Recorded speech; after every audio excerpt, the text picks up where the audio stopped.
向こうにいる敵全部殺せば俺たち自由になれるのか。 Hoy quiero hablar de un tema algo complicado y polémico dentro de esta comunidad del manga y el anime, que a pesar de que no es la primera vez que le dedico un video a este personaje en el canal, quiero hacer una especie de video definitivo donde plasmar mis pensamientos sobre uno de mis protagonistas favoritos, Eren Yeager.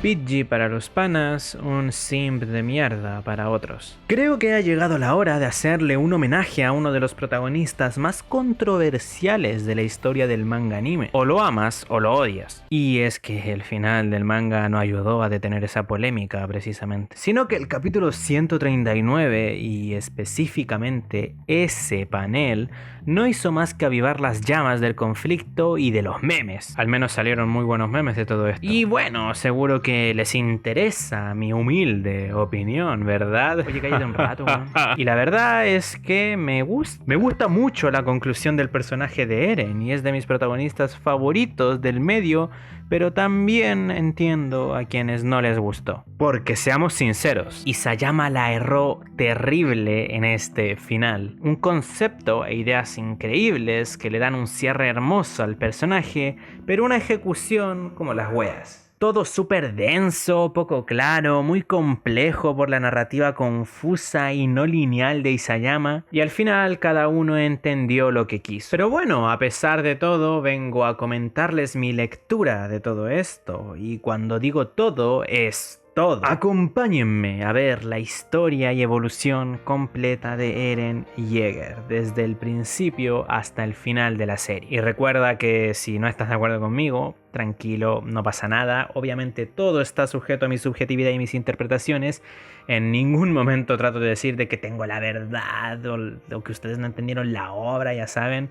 Típico argumento que te tiran en Twitter. Ni tampoco vengo a decir que mis gustos son God o los suyos son ZZZ. Nada que ver. Solo busco argumentar de forma clara y extensa mi opinión sobre Eren Yeager. Así que te pido un toque de respeto y que al menos veáis el video completo antes de comentar weás o querer discutir conmigo. Y sí, sé que esto lo sabemos todos. Debería estar implícito en el video, pero recuerden que este video no solo va dirigido para otakus mugrosos, que eso ya es un poco jodido, ¿no? Sino que también lo van a ver fans de Shingeki no Kyojin, así que hay que hacer excepciones con los mononeuronales y hacer este tipo de aclaraciones. Ahora sí, empecemos dándole un poco de contexto al personaje.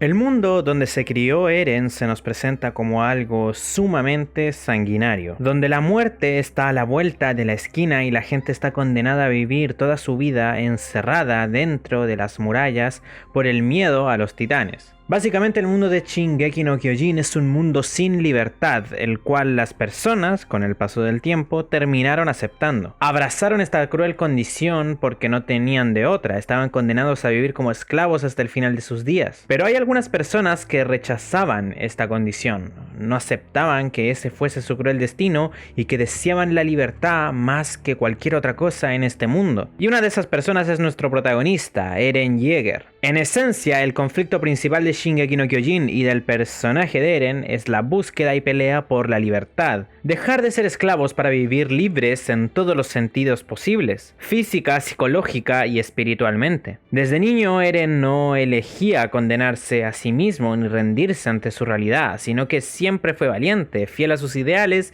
y cuando se plantaba cara a cara con el peligro, era el primero en hacer frente a las adversidades. Al inicio de la serie, la caracterización del personaje de Eren se define por esto, por su espíritu de lucha, por no rendirse y por sus deseos de libertad. Todo a raíz del mundo en el que se crió. Esto suena muy bonito, pero sigue siendo un concepto simple. Básicamente, Eren era el protagonista número 931 de esta industria que nunca se rinde. Pero Isayama adhiere otra característica al personaje que lo vuelve mucho más humano, realista e interesante, dándole un nuevo enfoque al estereotipo del héroe clásico de shonen. Y eso es que Eren, haga lo que haga, seguirá siendo un tipo normal y corriente. No destaca en nada, no es habilidoso, no es fuerte, no es inteligente, es solo un ser humano vulnerable a su realidad, que a pesar de que entrene y de la valentía y los ideales que lo caracterizan, no puede hacer nada cuando se devoran a sus compañeros porque no es lo suficientemente fuerte. Aquí se presenta una contradicción, y es que Eren tiene los huevos para enfrentar a los titanes y lanzarse al peligro, pero es inútil. Por más que se esfuerce, entrene y grita a los cuatro vientos que va a matar a todos los titanes, no puede hacer nada contra esos monstruos. Es por esto que Eren es demasiado engreído, se cree demasiado el cuento en un principio porque cree que él puede derrotarlos a todos, pero al final del día es biológicamente imposible que un ser humano promedio pueda hacer algo como esto. No se arregla con un simple arco de entrenamiento o con hacer 100.000 flexiones, no. Aquí se le da un enfoque más realista a este conflicto. Además, esta contradicción es estupenda, no solo porque da para situaciones muy interesantes y que ponen al personaje contra las cuerdas en más de una ocasión al principio de la serie, sino que hace que la catarsis que experimenta Eren al recibir sus poderes sea abordada de una forma totalmente diferente a la que el espectador podría pensar en un inicio. Y muchos se llevarán las manos a la cabeza y dirán: ¿Cómo? ¿Cómo? ¿De qué estás hablando, Félix? Si Eren al obtener sus poderes no se plantea nada y procede a unirse a la Legión para matar titanes y ya está. No se pone en duda nada acerca de su existencia ni de lo que significa transformarse en aquello que juró destruir. Y bueno, debido a la caracterización que ya vimos del personaje, ese tipo de catarsis no tendría coherencia. Hablamos de un personaje que a sus 8 años asesinó a 2 adultos a sangre fría, que no le importa transgredir cualquier límite moral o ético si es por la lucha de su libertad. A esta edad, Eren es lo suficientemente fuerte de mente para no dejarse amedrentar por este tipo de cosas. Así que Isayama decide abordar la primera etapa del desarrollo de Eren de una forma mucho más interesante y coherente con el personaje. Cuando Eren es devorado, se termina por quebrar emocionalmente, pero es en lo que parecía el final de su vida y de sus sueños donde se presenta una oportunidad al joven Jäger. Se le presenta un último rayo de esperanza.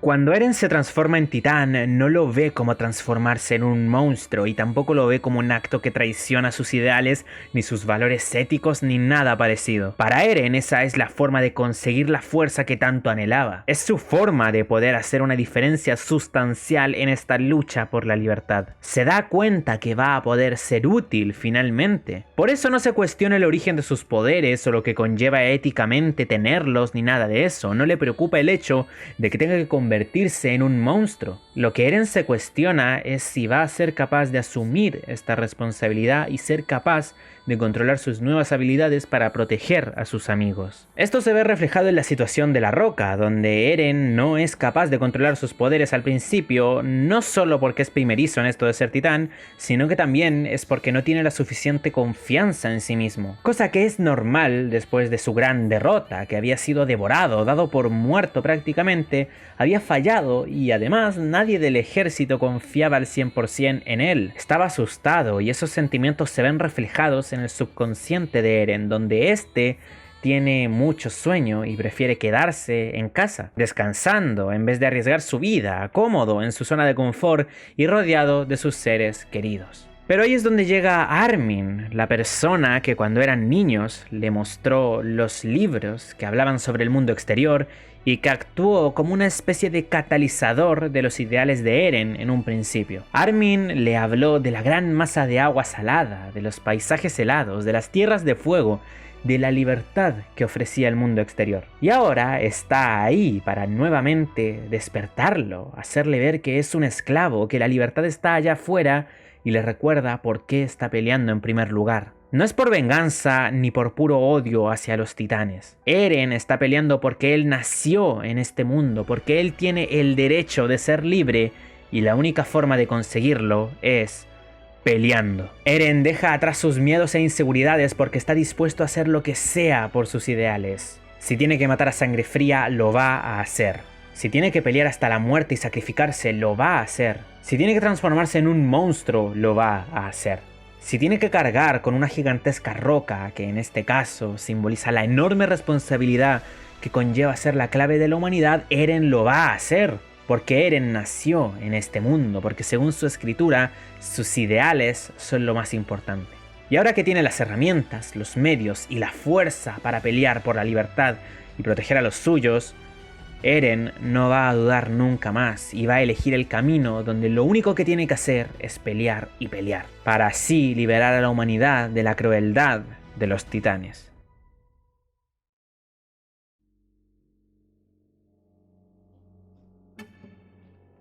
Eren ingresa a la Legión de Reconocimiento y durante su primera misión fuera de los muros, cuando aparece la titán femenina, Eren nuevamente tiene que hacer frente a su realidad y conocer la nueva responsabilidad que tiene sobre sus espaldas. Se da cuenta que la vida de sus compañeros depende de las decisiones que éste tome y en esa posición tan importante no puedes tener arrepentimientos. Elijas lo que elijas, la duda y el miedo de nuestro protagonista terminarían por ser algo que condenase a todo el escuadrón de Levi. Aquí entramos a la segunda fase de escritura y desarrollo de Eren, una donde Isayama toma el personaje y hace que sea arrastrado por la trama durante más de 50 episodios. Y sí, dije arrastrado por la trama, y es que aunque esto pueda parecer algo negativo, no tiene por qué serlo, es solo una forma diferente de narrar la historia. Y de hecho es una decisión inteligente, ya que así se puede dedicar a trabajar otro tipo de cosas como el avance de la trama, la construcción del mundo, los personajes secundarios y al mismo tiempo seguir trabajando poco a poco en esta nueva etapa de Eren. En este tramo de la historia, el conflicto principal del protagonista está relacionado con lo que significan sus poderes, el papel que tiene en toda esta pelea y sobre todo, y lo más importante, lo que significan sus amigos para él, presentándose varias situaciones interesantes que le producen diferentes conflictos internos en los cuales vemos la humanidad y la complejidad del personaje. Cuando Eren se enfrenta a Annie, Reiner y Bertolt, duda en varias ocasiones. Después de todo, es gente con la que convivió durante 5 años, familiarizándose con ellos y viéndolos como compañeros, por lo que se ve obligado a demonizarlos para cumplir su función, que al fin y al cabo eso es lo más importante. En el caso de Annie, le costó aceptar el hecho de que ella era el titán femenino en un principio, pese a que todas las pruebas apuntaban a ella. Incluso cuando ya la batalla había iniciado y tras ver con sus propios ojos Eren la transformación de Annie, él no era capaz de transformarse porque no podía aceptar que tenía que enfrentarse en un combate a muerte contra una de sus antiguas camaradas. Solo cuando Eren acepta que el mundo es cruel gracias a las palabras de Mikasa y cuando se autoconvence de que Annie no es más que un monstruo es cuando logra pelear y cumplir su deber. Eren deformó la imagen que tenía de Annie para enfrentarla y nos damos cuenta de esto porque cuando Eren está a punto de devorarla, la serie hace especial énfasis en la reacción del joven Jäger al ver a Annie llorando. Ahí la imagen que Eren tenía dentro de su cabeza de Annie se desploma, queda en blanco, deja de atacar porque se da cuenta de que ahí no había ningún monstruo. Y más adelante nos damos cuenta de que efectivamente era así. Annie era solo una chica confundida que estaba siendo utilizada y manipulada por el imperio de Marley. Era solo otra víctima más, no era ningún tipo de monstruo. Después, cuando Reiner y Bertolt hacen su revelación,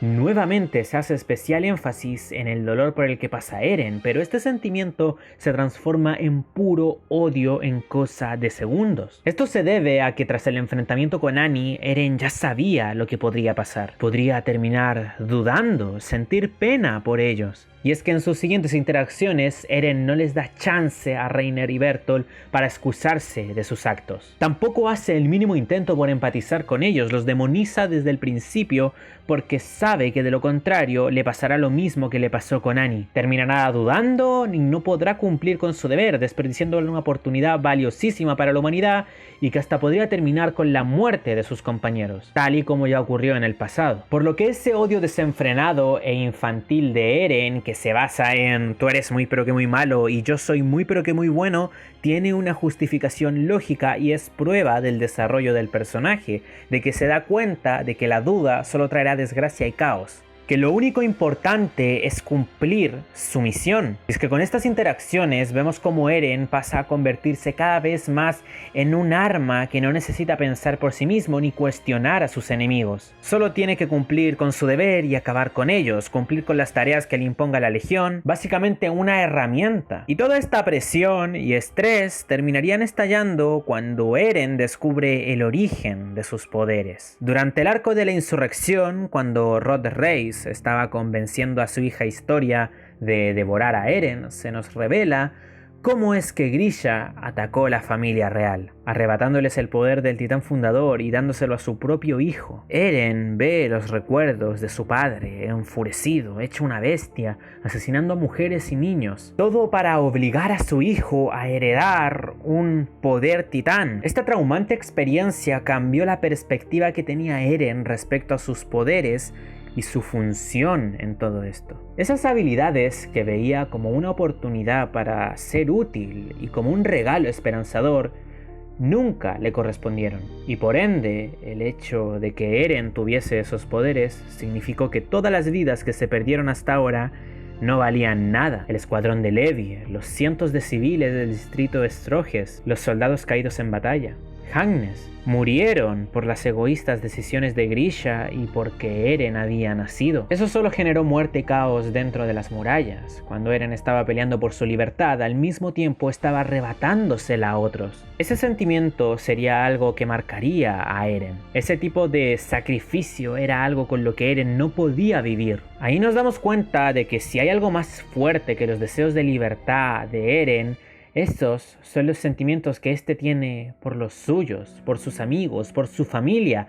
Y esto será algo clave cuando hablemos del Eren de los capítulos finales. Eren se quiebra por completo debido a que su existencia trajo la muerte de muchos de sus aliados y familiares. Su vida no tenía sentido y aquí es donde Eren se replantea todos sus objetivos. Toda esa pelea no tendría sentido si sus seres queridos tenían que ser sacrificados por su libertad. No tendría sentido si tenía que sacrificar a gente inocente. Y ahí es donde entra Historia, entra Mikasa, Levi y básicamente todos sus amigos durante su punto más bajo, para recordarle que no está solo, que ellos son lo más importante y que están ahí para apoyarlo, que aunque su existencia haya sido perjudicial para la humanidad y haya causado tantas muertes, eso ya no importa.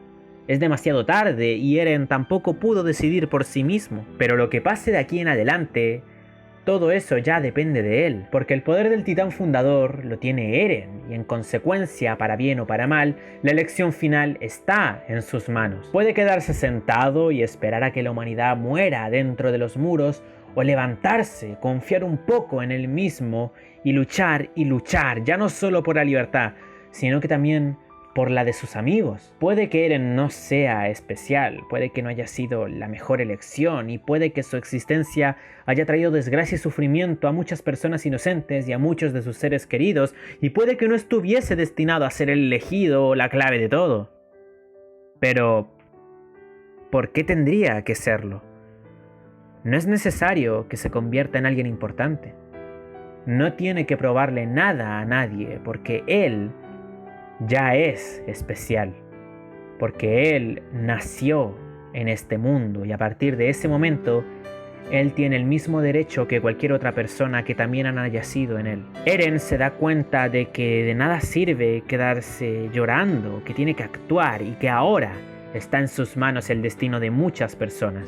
Si no pudo salvar a Hagnes y al resto de gente inocente que se sacrificó por él, entonces tiene que darle un sentido a esas pérdidas y no dejar que el número de seres queridos muertos aumente. Eso solo puede hacerlo si se empieza a creer el cuento, si empieza a confiar más en sí mismo para así algún día convertirse de verdad en la clave de la humanidad y en quien liberará a todos de este mundo cruel. Que a pesar de que sus poderes puedan ser una maldición, eso no puede ser un impedimento para que él se quede a llorar o se quede petrificado por el miedo y por la poca confianza que tiene en él mismo, sino que tiene que levantarse y empezar a actuar. Y con esta realización personal del personaje, tenemos a un protagonista increíble. Este Eren es la perfecta deconstrucción del héroe de shonen clásico, humanizado, que ha sido explorado y desarrollado a base de varias situaciones interesantes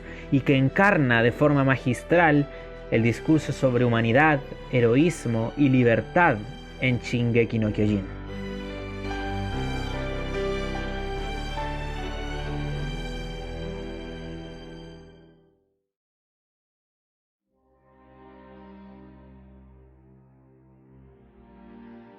El arco del retorno a Shiganshina, pedazo de arco por cierto, marca un punto de inflexión en todo Shingeki no Kyojin, ya que a partir de aquí la trama principal tomaría un rumbo totalmente diferente. Nada sería igual después de los acontecimientos de este arco, y entre estos cambios nos damos cuenta de que Isayama toma una decisión que cambia por completo la forma en la que se venía narrando la obra hasta este momento. De forma progresiva se va perdiendo visibilidad de la perspectiva de Eren. Se acabaron esos momentos de introspección que tenía recurrentemente el personaje, se acabó ese mensaje claro y directo acerca de sus pensamientos, sensaciones u objetivos. Ahora vemos a nuestro protagonista desde lejos, alejándose de nosotros como lectores, y lo poco que podemos divisar es solo una máscara que Eren utiliza para ocultar sus verdaderos pensamientos e intenciones. Este cambio tan abrupto es para marcar una distancia clara entre Eren y el resto de los personajes, cosa que es necesaria para lo que estaba a punto de pasar en la historia, y el momento exacto que produjo este cambio tan radical, tanto en la narrativa como en el comportamiento de Eren, fue cuando el joven Jäger besa la mano de la reina Historia durante la premiación.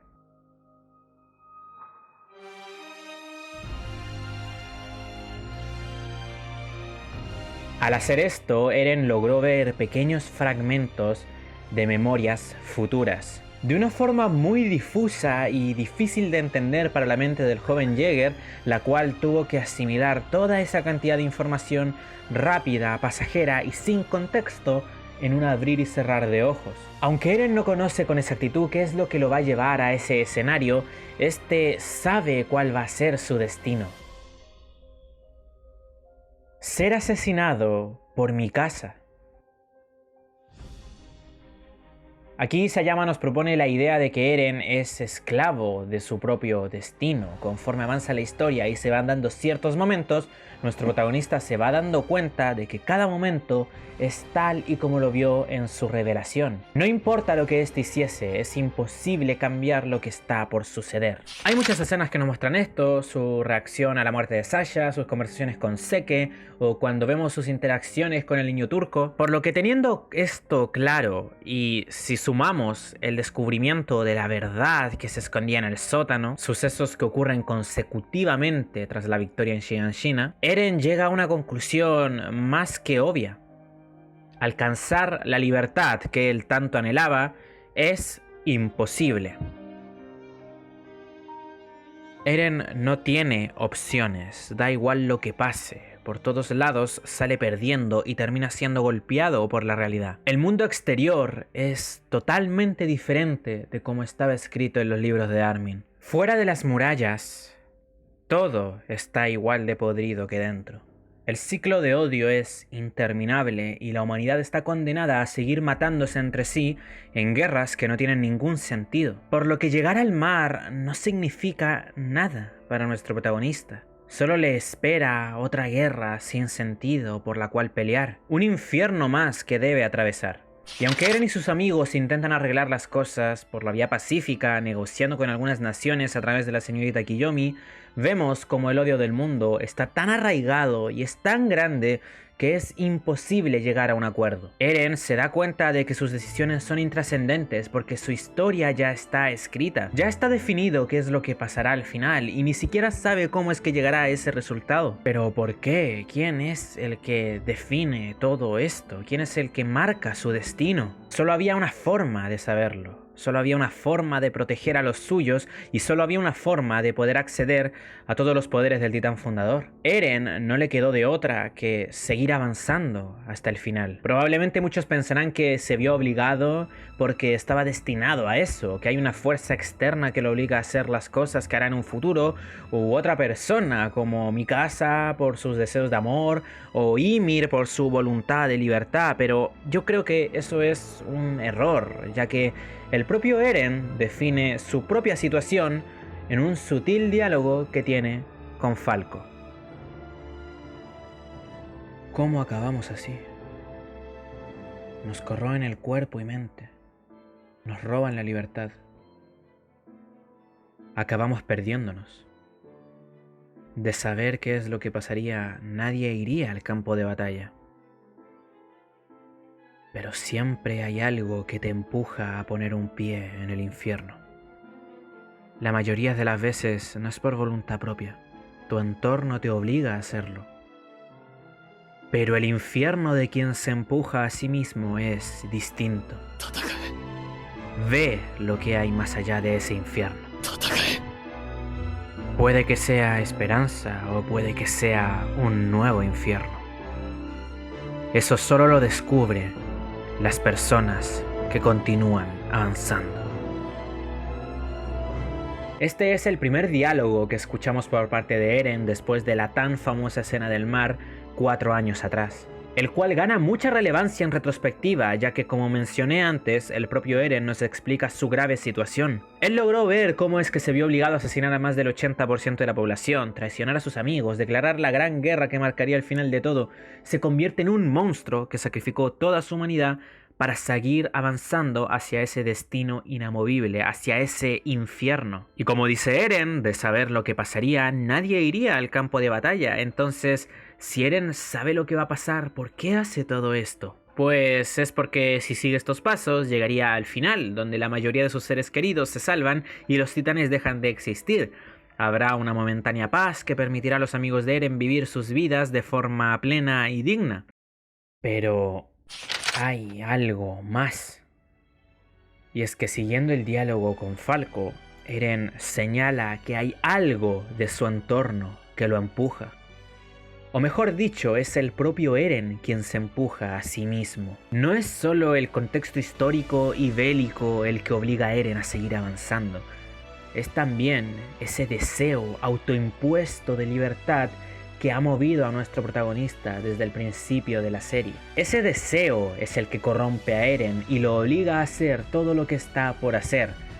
Por lo que nuestro protagonista, por muy paradójico que suene, es esclavo de sus deseos de libertad. Lo que nos trata de decir Eren es que a pesar de ver el futuro y ver más allá de ese infierno, no sabe qué significará para él toda esta situación, no sabe cómo le afectará el hecho de realizar el retumbar y que sea la propia Mikasa quien lo asesine. Eren no tiene el contexto de esas visiones, solo sabe que eso pasará, que podrá llegar al final más positivo para los suyos, pero no sabe si es así, cómo conseguirá la tan ansiada y utópica libertad con la que siempre ha soñado. Por eso Eren hace lo que hace. No es que necesariamente el destino esté escrito o sea autoimpuesto por una fuerza superior, sino que es el propio Eren el que necesita llegar a ese escenario, tanto para salvar a sus amigos, acabar con el poder de los titanes, pero sobre todo para entenderse a sí mismo y responder a la pregunta que puso en duda toda su existencia. El concepto por el que gira su construcción de personaje. Si matamos a todos nuestros enemigos, si se convierte en un monstruo que se corrompe a sí mismo solo para atravesar ese infierno, ¿podrá Eren ser libre?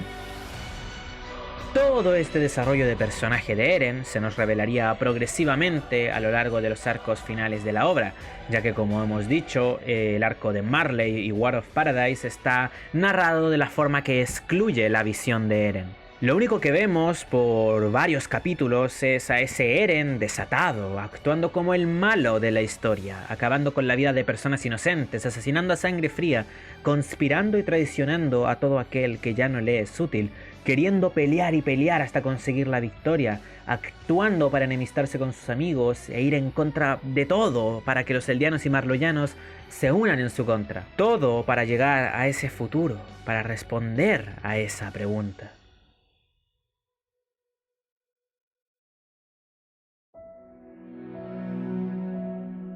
Durante todo el video hemos hablado de Eren, así que antes de ir de lleno a la conclusión del personaje, vamos a salirnos un poquito del guión y preguntarnos ¿qué es la libertad en Shingeki no Kyojin? Durante gran parte de la serie, la libertad era ir más allá de las murallas, vencer a todos los titanes, ver el mundo exterior.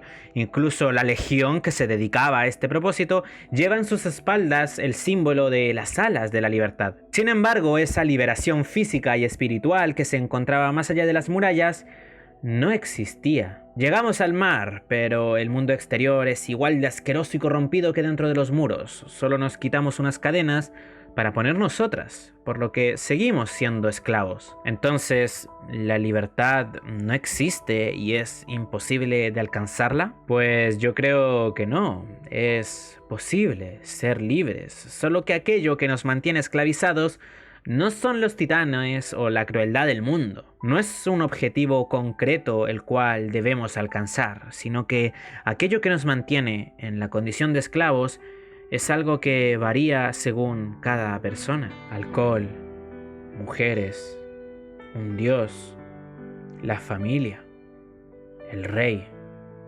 un sueño, un hijo, poder.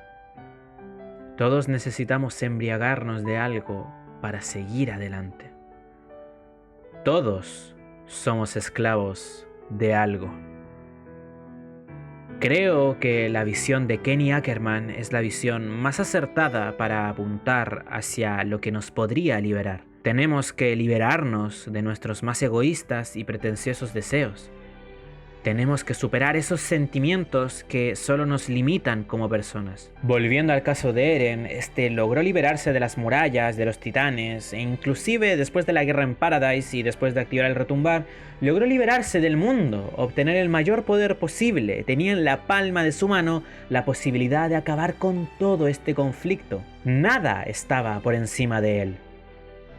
Sin embargo, no logró liberarse de su destino, de ese escenario al que lo llevó sus inquebrantables deseos de libertad. Ese algo inexplicable que lo empujaba hacia ese futuro infernal donde sería asesinado por Mikasa, donde se sacrificaría por la felicidad y la liberación de sus seres queridos. Eren es esclavo de ese algo que no le permite cambiar el pasado. Ese algo que Eren no comprende y que se lo susurró su padre al momento de nacer. Eres libre. Ese sentimiento es lo que no deja avanzar a Eren, le nubla el juicio y lo mantiene como un esclavo de su propia libertad. Esta es la razón por la que Isayama le dio tanta vuelta a la conclusión del personaje. Por esto es por lo que todo es tan complejo y confuso, porque la respuesta si Eren es libre o no depende de cada uno de los que leyeron el manga. Es una pregunta que es abordada de muchas formas en este arco final, dando lecturas y ofreciendo diálogos que nos hacen apuntar a ambas posibilidades. Por un lado, Eren quiere acabar con todo, quiere seguir avanzando, pero sabemos a dónde llevará eso y vemos que se arrepiente. No solo porque está condenándose a sí mismo, sino por todas las vidas que está a punto de quitar. Y es que no hay respuesta correcta. Cada uno puede darle la interpretación que quiera o que más le acomode según lo que ha leído a lo largo de la historia. Porque el propio manga está narrado y construido para esto, y veo conveniente dejar claro que esto no significa no decir nada, sino que es decirlo todo, es explorar ambas visiones por igual. El personaje de Eren encarna una constante dualidad en todos los temas que ha tratado la serie, lo que va de la mano con este concepto tan paradójico, complejo, cruel y hermoso que es ser esclavo de la libertad. Es un dios y un demonio, egoísta y desinteresado, víctima y victimario, libertad y esclavitud. Y la verdad es que todo este concepto me encanta. Por un lado, Eren terminó lleno de hipocresía, asesinado voluntariamente a manos de quien amaba, siendo él mismo su único verdadero enemigo. Era su propio yo quien lo mantenía como un esclavo, lo cual puede ser visto como una conclusión trágica para la historia de Eren, el niño que buscó la libertad y que solo la consiguió al fallecer. Pero al mismo tiempo, Eren, entre tantas dudas que tiene, llega a la conclusión de que da igual por dónde comenzó todo esto. Incluso si se decidió desde el principio, todo lo que pasó fue por su propio deseo. Fue su propia voluntad de libertad lo que lo llevó a ese escenario tan trágico. El deseo de que todo desapareciera de algún modo. A pesar de que en varias ocasiones vemos la humanidad del personaje sintiéndose arrepentido y triste por las atrocidades que está por cometer, no tiene otra opción. Ese destino tan trágico para sí mismo y para el resto del mundo es, al mismo tiempo, beneficioso para sus amigos. Al menos, después de su muerte, podrán vivir sus vidas en paz. Eso es lo que tiene en mente Eren a la hora de realizar el retumbar. Esto lo vemos representado en los capítulos 130 y 131 sobre todo, cuando vemos al niño Eren decir que quienes han visto todo son las personas más libres de todas. Esto es libertad. Mientras contemplaba el hermoso cielo por encima de las nubes, debajo de las cuales estaba el mismísimo infierno, gente muriendo aplastada por el joven que buscaba esa libertad. Pero a pesar de todo, dentro del titán se hallaba su cabeza, su verdadero cuerpo, en medio de un oscuro vacío, entre medio de carne y sangre, con una expresión triste. Eso no es la verdadera libertad. Son solo los deseos infantiles de un niño que pensaba que con borrarlo todo podría ser libre. Pero así no funcionan las cosas. No es tan sencillo. Eren murió de forma trágica, no pudo cumplir sus deseos más íntimos de borrarlo todo. No pudo cumplir su deseo de estar con mi casa para siempre o de no morir en ese momento. Pero aunque no pudo liberarse ni física ni espiritualmente, logró dejar atrás ese deseo inquebrantable de libertad que lo mantenía como un esclavo más. Porque Eren se da cuenta que ese sentimiento son solo los idealizados ideales de un niño que no entiende nada del mundo. Eso es lo que lo llevó a ese panorama. Eren Yeager es la persona más libre de este mundo, porque logró entender el conflicto que tenía entre manos, alcanzó la iluminación máxima gracias al poder del titán fundador, se dio cuenta de lo pequeño que es a pesar de tener todo el poder del mundo, se da cuenta de que todos somos esclavos de algo sin excepción alguna, que no existe esa libertad idealizada con la que él soñaba desde pequeño, sino que la libertad duele. Y con esta reflexión, Eren consiguió quitarse sus propias cadenas que no le dejaban avanzar realmente. Logró salvar al mundo, darles tiempo a sus amigos de vivir felices en paz, sin más titanes, liberando también de sus cadenas a su querida Mikasa, lo que terminó liberando a la propia Ymir. Eren es un personaje multifacético, con deseos y pensamientos contradictorios, pero eso no lo hace un mal personaje, sino que lo hace humano dentro de una historia que nos enseña a que no hay que deshumanizar a los demás. En el cierre del personaje presenciamos a un hombre que había visto más allá del infierno, que había logrado avanzar hasta que cumplió sus más puros y oscuros objetivos, torturándose eternamente por el peso de su propia culpa. Su arrebato tóxico y egoísta en el capítulo 139 es solo eso, un arrebato emocional desde lo más profundo de sus sentimientos de una persona que sabe que dentro de poco va a morir. Pero al instante rectifica, quiere que Mikasa viva una vida plena y feliz, que pueda superar ese amor que solo la mantenía como una esclava, y es lo que al final acabó ocurriendo. Mikasa se liberó de esos sentimientos y asesinó a Eren. Se despidió de él y tuvo una vida plena y feliz hasta morir como una anciana. Esto no me parece ni cringe, ni una mierda, ni nada de eso. Es simplemente un ser humano que está sacando sus deseos más profundos que ha estado reprimiendo por tanto tiempo. Alterado, fuera de lugar. De la misma forma en que Erwin en sus últimos momentos habla de querer ver el sótano y abandonarlo todo, abandonar la causa. Pero al final sabemos que no fue así, que terminó dando la vida por la Legión. Pero es que así es la muerte en Shingeki no Kyojin. No es algo bonito, es algo triste, trágico, y en donde nuestros últimos momentos es cuando salen nuestros más íntimos deseos, donde salen a la luz nuestras más profundas emociones. Al final, Eren evolucionó como persona, ya que fue capaz de darse cuenta de sus errores y de abandonar eso que lo caracterizaba por tanto tiempo por un bien mayor, cosa que le permitió morir con una expresión triste, en definitiva. Muy pero que muy triste, pero al mismo tiempo pacífica, sin rastros de odio ni arrepentimiento, porque consiguió la verdadera libertad a la hora de morir. No es el perfecto e idealizado concepto con la que soñaba en un principio, sino que, como ya he dicho antes, la libertad duele, es trágica, triste, pero por eso es genuina y real. Por más que nos duela, esta épica y trágica historia sobre los sueños de Eren Yeager encarna esa idea de que la libertad es al mismo tiempo sacrificio. De eso trata Shingeki no Kyojin, de ese sentimiento. Esto sí que es libertad.